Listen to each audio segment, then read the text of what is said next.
Hi, and welcome to a special edition of Newsmakers Journal of the Vaccine Year. It is Wednesday, November 3rd, the day after election, and we are very pleased and honored to welcome Randy Rowse, who I guess we should call what? The presumptive mayor-elect. I don't know. I've been called so many things in the last few weeks. I'm not sure what you want to call me. Take your choice. Yeah, that's true. So we're I'm having an waiting. identity crisis. I don't know who I am anymore. We're waiting for some more numbers tomorrow, but as I do the math, it looks pretty much like a slam dunk that you're going to be the next mayor. So congratulations, Thank first you. of all. What was the message that you took from the campaign, from your supporters, from what voters want in City Hall now? Well, it was interesting because when we did some initial polling and when I went door to door, I was overwhelmed by the message that they were tired of the partisan bickering, which happened to be my message anyway.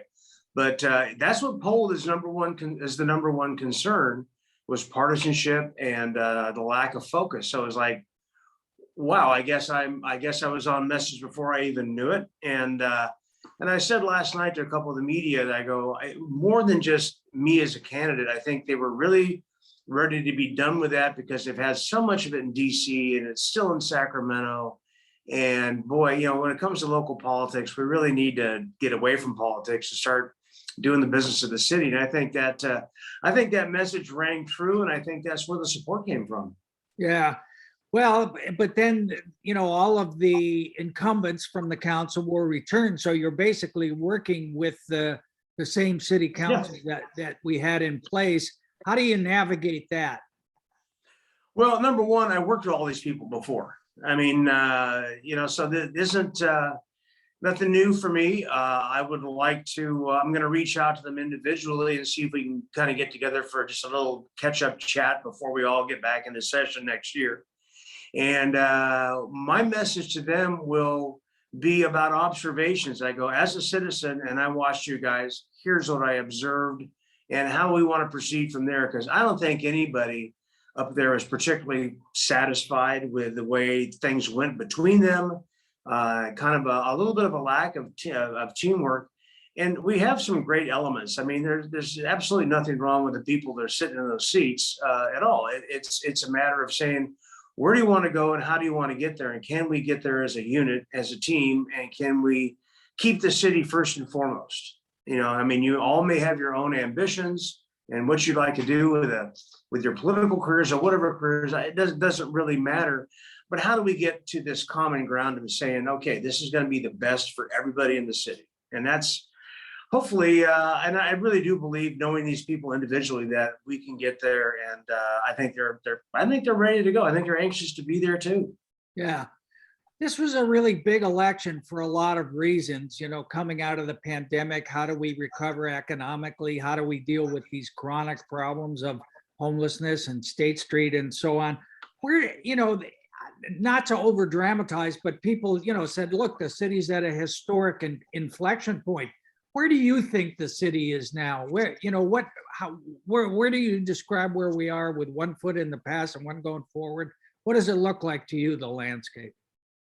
Well, I think, it's a very broad and very general concern. You're exactly right. And so how do we move forward from that? And I think economically, the best things we can do is aid by getting out of the way, i.e. reforming our processes that people have to go through to get into business in the first place. The big thing that I've been touting is actually getting ready for business. That means cleaning, that means lighting, that means a lot of things that will help take care of some of the security issues as well. And I would really like to thoroughly deep clean State Street, the sidewalks, the immediate adjacent side streets. And I'd like to get a cogent lighting plan that goes beyond the holidays. We can really have a warm, light, secure, welcoming State Street. Once we're open for business, and this is what some of my supporters that were in that landlords on State Street are saying, I've got potential tenants. They're ready to go. I've already made my concessions. Now what we need to look like is we're ready to accept them and ready to go forward. And those elements are really not that mysterious to most of us. I think we can do it and get back into business in relatively short order.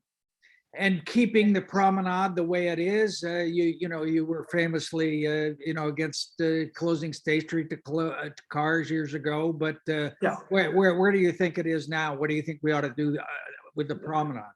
Well, it's been very, very clear to me that the majority of people I've talked to like the promenade, like the idea of State Street being closed. And yeah, my skepticism over the years came from all of the different what they would call urban malls back in, especially in the 70s and 80s, that were set up and then they failed and had to close down and reopen to traffic, which happened in Santa Monica as well. But now they're back and being a promenade. But I do think that we should enable people as much as possible to do that while making sure that we're good to all businesses, not just the restaurant business, but making sure the retail is healthy, making sure that we can get public safety into areas where they would struggle to get into right now.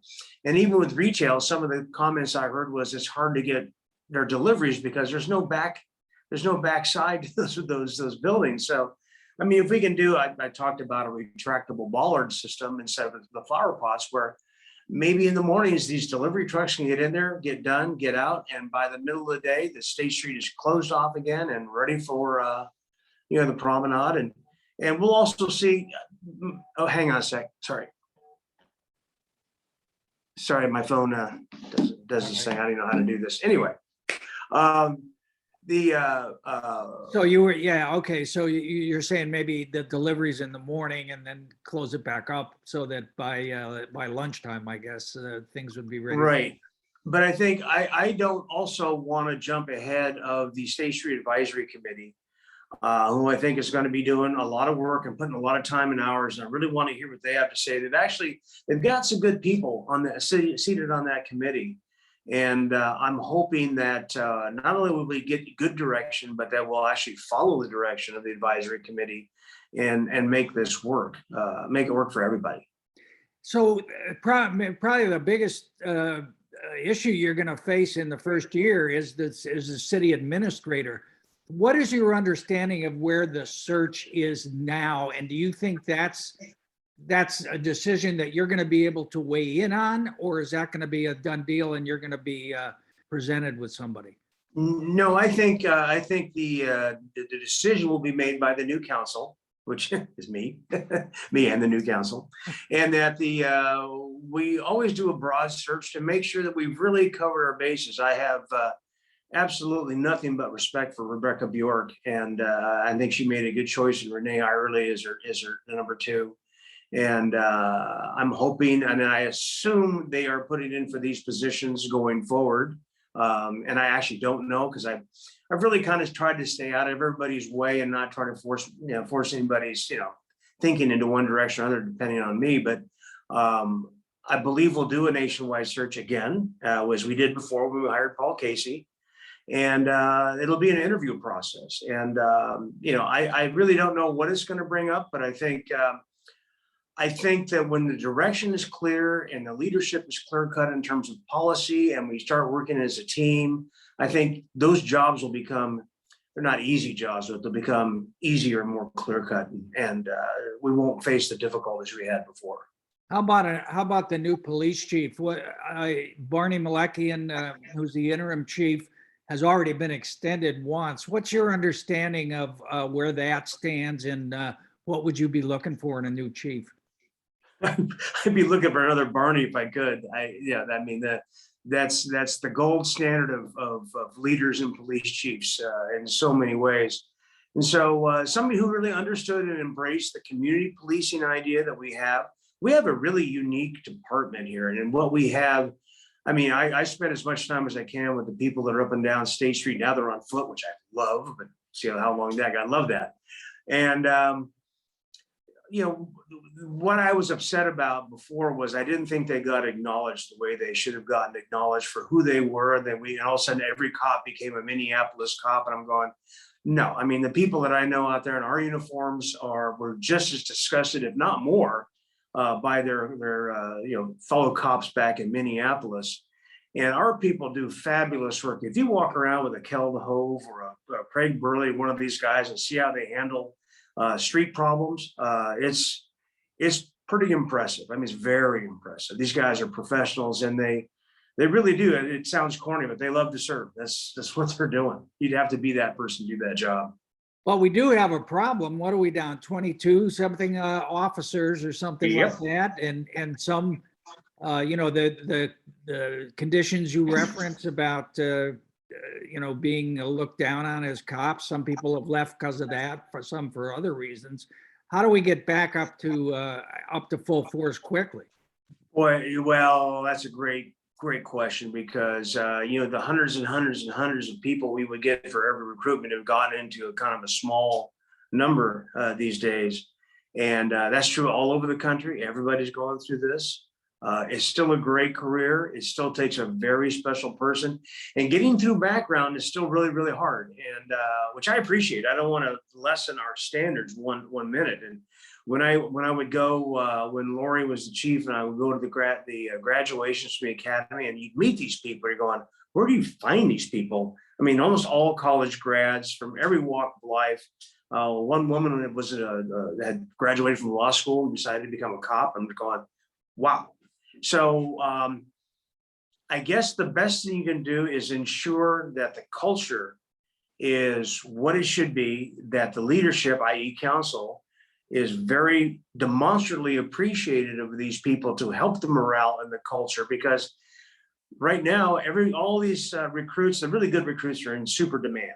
And we may have to sell ourselves a little bit more as an agency. I mean, who would not want to be, if you want to be a cop, who would not want to be a cop here? Well, if they think there's dysfunction or a lack of leadership, it's going to be tough. So hopefully we can turn that around a little bit, but it's not unique to us. Everybody's really struggling with this right now. And another issue you're going to have to deal with the department is the new citizen review board, whatever that looks like. The commission on commissions is deciding that. The message I've heard from some cops is, what's this defund the police thing? What is this civilian review? What, what do you see the role being for that new commission, and how do you kind of harmonize that situation with the department?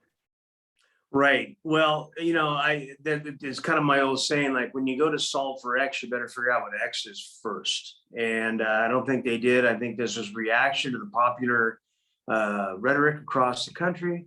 My question was, why didn't we expand or rescope the police and fire commission that we have?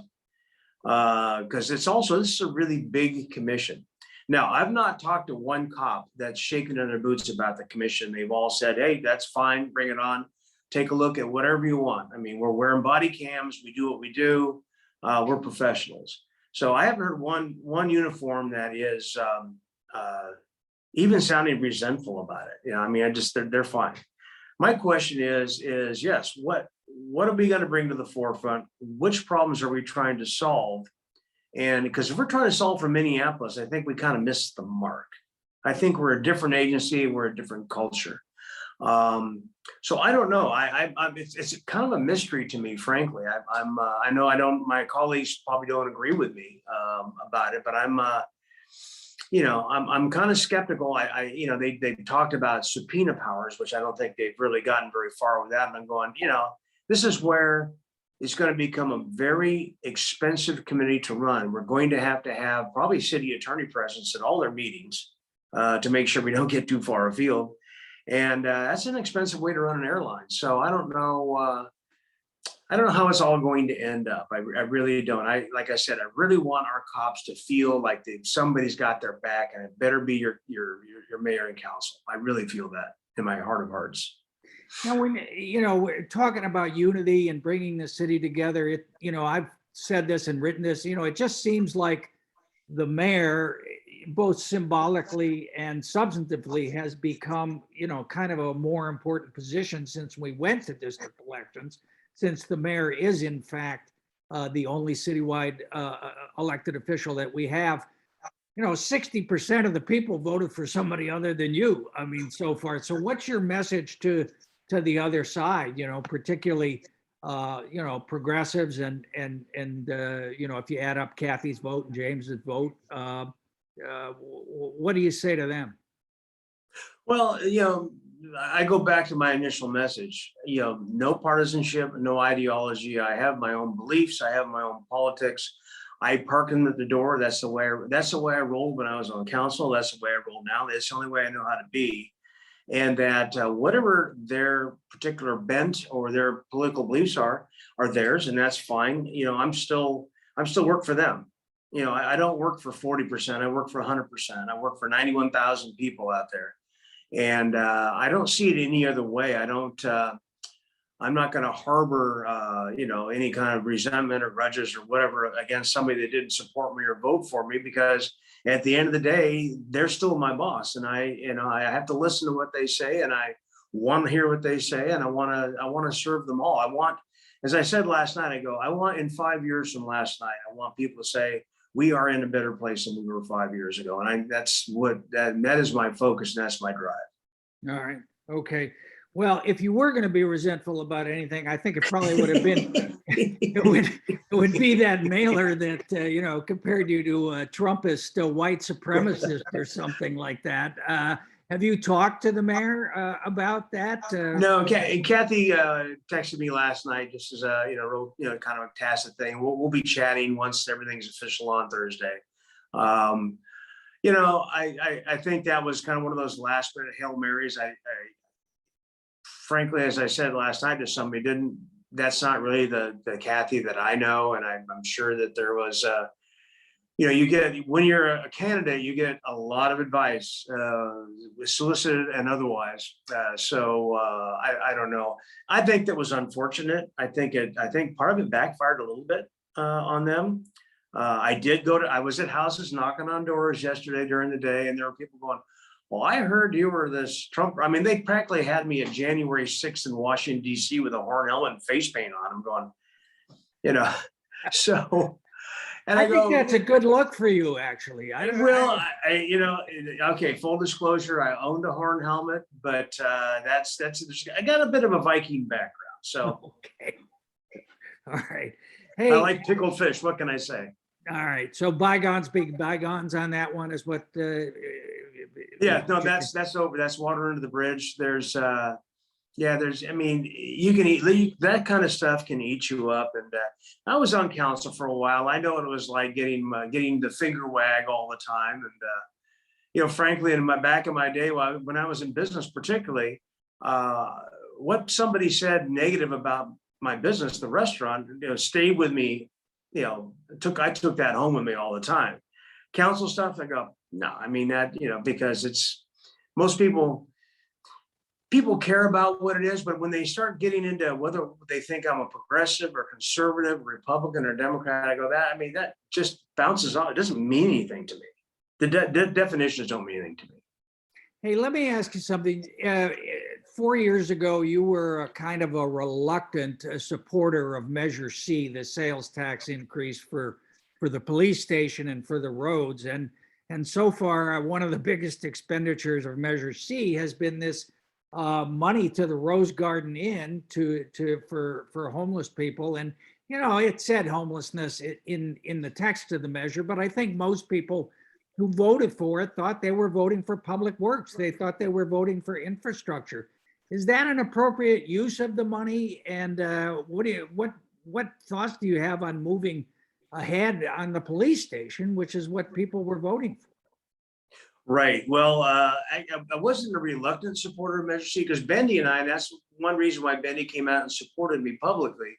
He and I worked together and went around and did the Randy Bendy show and tried to sell Measure C. And I was a signatory on the ballot measure. My disappointment towards the end was I wanted a 20-year sunset on it. And I got voted. I lost that argument in council. That was a little upsetting to me because I thought, we went out and sold this as a 20-year plan for pavement, a 20-year plan to get the police station done, servicing notes, and all of a sudden I got beat up on council. So, oh well. But I went ahead as a signatory.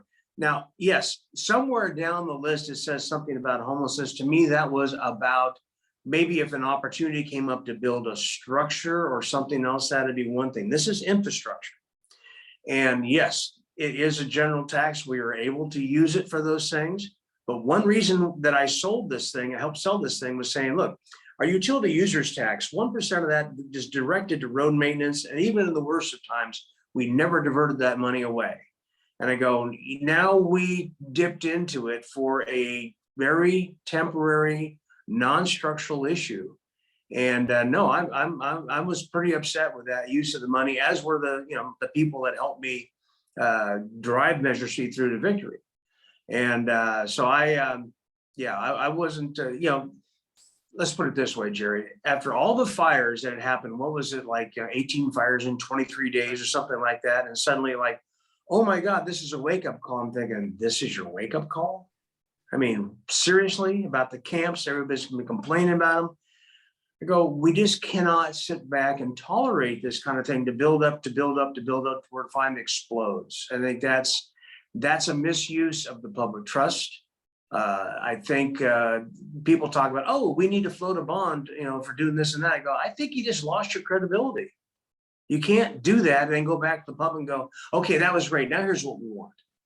I don't think so, but I really want to stay true to the course. I want the oversight committee to have some say, and I want to move forward with paving the roads, which the public works department is doing such a good job that it's irritating to drive around town. Yes, it is. And I want to get going with this police station, because when we get that police station finally built and we can reuse the property where the police station is, potentially for maybe a housing authority project. I don't know that that's true, but that would be my wish list. I go, these are all really good things. So let's quit messing around and get this done. So speaking of structures for homelessness, there's this quasi proposal. I don't know if it's half-baked, fully baked, or whatever, for St. Mary's Seminary that's been put forward. Mr. Birdie has put some money into an escrow account, I guess. What's your take on that? Is that, you think that's something that is going to be a big swing at homelessness that we ought to pursue, or do you think it's a pipe dream? Well, that particular project, I heard about for the first time when I was up there, when Richard actually put the deposit down, and it is an amazing facility, but we don't have any kind of a management plan or a concept. Richard, it kind of came up. Richard's done this a few other times before, not made a big splash about it, but he is quite the philanthropist when it comes to things like addiction recovery, and I mean, he works with the mission, he does all this stuff, and he's got that reputation as the irascible old real estate guy, but really, he's trying to do good things to the community. Now, is this a slam dunk? No, it's not. I mean, to me, this would take a ton of outreach, particularly with the stakeholder neighbors. It would need a traffic plan. It would need a management plan. We went through this in my first year on council at Willbridge up near Peabody School, and their parents got really upset. And I managed with Kate Ford to have like 3 town hall meetings with all the parents, brought the management team in, got the thing fully described. The project went forward. It's been great. There's been no issues with it because it's well managed. I have no idea what the plan would be up there because there is no plan. So I couldn't possibly just blanket, we're going to do this. I don't believe in government sticking things in the middle of people's neighborhoods and go there, and you're a NIMBY if you don't like it. And that's kind of what Sacramento likes to do, as you may recall. But I'm not a big fan. I think people that buy into neighborhoods expect a certain amount of consistency and sanctity within the neighborhoods, and I think they deserve that. But they certainly deserve to be heard. And so I've gotten quite a bit of questionnaires from the folks that live up in that area about it. Pretty strongly opinionated questionnaires, I might say. But I wouldn't do anything without a thorough public vetting and a cogent plan about traffic, about all the mitigations you need to have to do a project of that size. The temporal nature of it, whether or not the deal goes forward or not, I mean, that's a real estate thing. But I can almost speak for Richard and say this is not about speculation or a real estate deal. He's trying to do something to break the mold, and I appreciate that. Trying to think differently, think out of the box. And I think he's trying to do that, and I think it's good. All right. Okay. Well, Well, more broadly on homelessness, I mean, how would you characterize where the city is in terms of policy? And, do you foresee trying to push some big changes or change of course or what? My big change, of course, is this, and what I've been talking about is we have all the laws on the books we need. We have sit, lie, sleep laws. We have certain laws to dealing with curfews in the parks. We have anti-camping laws as they pertain to the structure, like a tent or whatnot. And yes, during COVID, we really backed off on all that stuff. We actually didn't want to bring people into shelters. We didn't, want to do a lot of things. But you saw this amazing, encampment thing, not only in the encampments around the freeways and along the railroad tracks, but in Alameda Park and so on and so forth. When the governor said, I think it was June 15th, that the emergency was over, we went out and cleaned them up. And that needs to kind of happen, because I think everybody needs to understand the rules, and the rules about public behavior, the rules about cleanliness, the rules about camping. We can't just automatically assume that everybody out there has no other option. And when people are service resistant, we have to stay with them. We have to engage them. We can't just walk up and give them sweat socks and walk away thinking, well, we talked to them today. That's great. But I mean, we're still dealing with the same problems. If I had a half a dozen Keld Hogues or Chuck Reeds or Craig Burleys, somebody can be on the streets every day engaging these people, that we could be done. And I want to work towards that. I want to work towards both sworn and non-sworn people having the ability to be out there and be present with these guys, not just have them, somebody's got a call because this guy's passed out on the sidewalk. I want to have our people out there actively engaged and being with these people. We're not going to take people off and incarcerate them, or that's not even in the realm of possibility. I have been working with Gordon Alkencloss, who's trying to develop the kind of plans we would use if you had a facility like the St. Mary's. We don't, but we talked about in different areas around the county where you could have bridge housing and training and counseling and all things in a kind of a one-stop shop. And that's not an out of sight, out of mind thing. That's a practical way to give services, and I think truly help people, because we have a population that needs to be basically triaged into those who can't help themselves and the ones that are willing to take a little help and take ownership of their situation. I think that would be the humane thing to do. Hey, I was down at City Hall last night for a while, and the one of the happiest people I saw was Sheila Lodge, who was one of your big supporters, was in mailers and other materials. And Sheila, Mayor Lodge, kind of represents this kind of traditional Pearl Chase, slow growth, let's keep Santa Barbara special.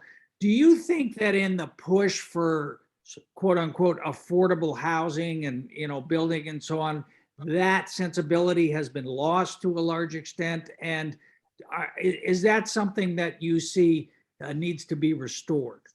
Yeah, well, this will be my slogan. I might put this on the door of my office as, what does success look like? Because nobody said this is where we want to go. We just need more. There's no really concrete actions to have to go. We need better. We need more. I go, well, what does that mean? So affordable housing was an issue when I got here almost 50 years ago. And oh my God, our children never be able to live here. We had the water moratorium. We had down zoning. We had all these things going on. So what I appreciate about Sheila and people like Mary Louise Days is they have this amazing historical, architectural, developmental background in the city itself.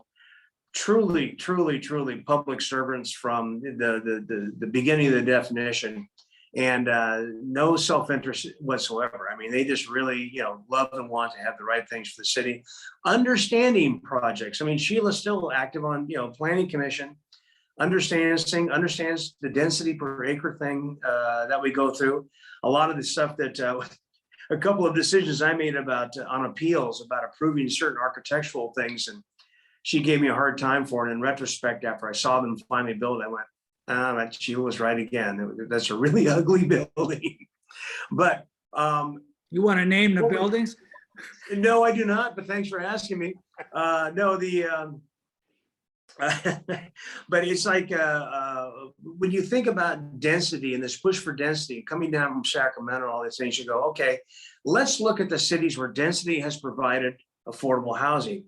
LA, not much. Santa Monica, not really. New York, San Francisco. The fact of the matter is, density does not affect the market until you get to the point where it's so dense that you've diminished the quality of life and now you've affected the market. Is that really the experiment we want to follow through? And I don't think it is.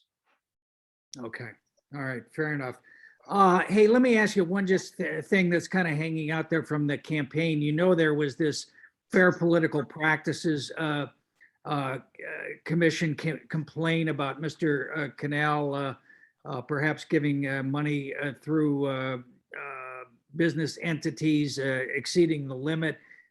You had that too. What have you done about that? Did you return the money? Did you contact the FPPC? Where does that stand?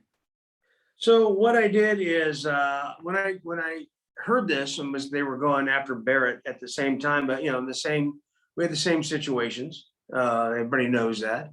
So I called Sacramento. I called the FPPC, described the situation, and that I got this money, and it's from 8 different entities. I'm sure there's there are some common connections, but I don't know. And what I was told that there are different partnerships and different things. So I thought, and I described to the FPC guy, this is not official legal advice. It's informal advice they give back over the phone. But they said they didn't think there'd be a problem. We'll see if there's an investigation, whatever. I go, okay. So what I did though is I set that money aside just in case. I don't feel like anybody's done anything wrong. And so I got a letter from the FPPC yesterday. That's what I woke up to on election day, was an letter from the FPPC. And they said that they're going to, they'll decide. Yeah, good morning, happy election day. So they'll decide in the next couple of weeks whether or not they're going to follow through and actually investigate this and yada, yada, yada. And I went, I go, I'm totally prepared for it. I've got nothing to hide. It's all on my report. You guys have everything but my x-rays at this point in time. So. All right, fair enough. Last question, Randy. And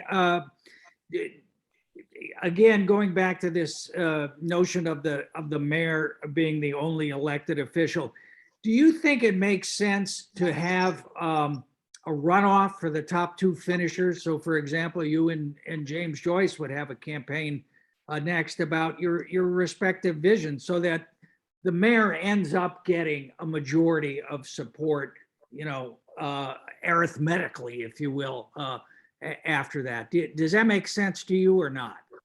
Well, as a candidate, no, I'm really done with being in a campaign. I'll tell you that. But yeah, from a public standpoint, it might, because it's plurality, and that's obviously when Kathy went in, had 27-28% of the vote, and because it was so the field was so big. But it's kind of different, because you remember past mayoral races, we never had these huge fields that we've got right now. It's kind of interesting. And there's also been a lot of discussion about ranked choice voting, and I'm not really sure how that would work and how much that would be better and whatnot. I understand the logic behind a runoff, because you really do want to make sure that you have the one that the majority picked. But once again, the idea of doing what we did up till last night and then extending it for another 6 months run, I'm pretty happy not to have to do that. But I can see both sides of that argument. I mean, definitely. It's but these elections are expensive as well, to the taxpayer as well as to people that are trying to run. Right. So. Well, and that was one of the proposals that James Joyce put through with an ethics reform, is reducing the amount of contributions. I mean, you had to go out and raise what, $300 and some $1,000. Do you think that's something that ought to be looked at too? Well, I'd be honest with you, I budgeted for 150,000, thinking that would be the top I would possibly do. And there's 2 schools of thought. Part of the broad spectrum of support was having so many people jump in and say, I want to be a part of this. I want to do this. And I'm grateful. I was kind of overwhelmed and pretty humbled by that whole thing.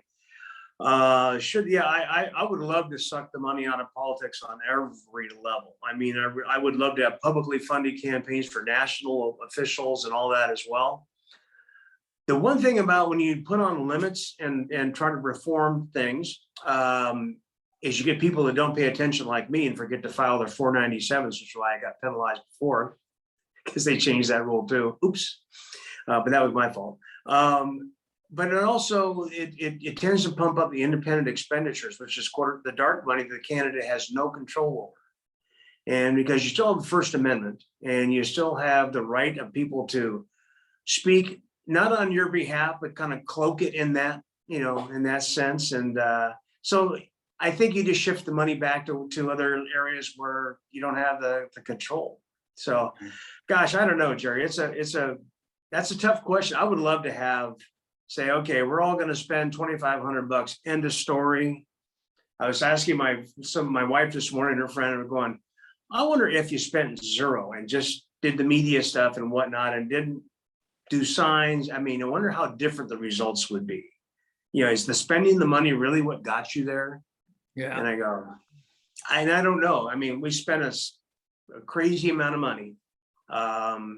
But you also didn't want to leave any bullets in your gun. I mean, if you got down to the nubs. So I don't know.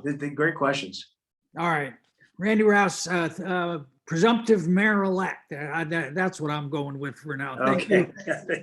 Thank you so much for taking the time, and congratulations. And we'll look forward to talking to you again. Thank you very much. Talk to you soon.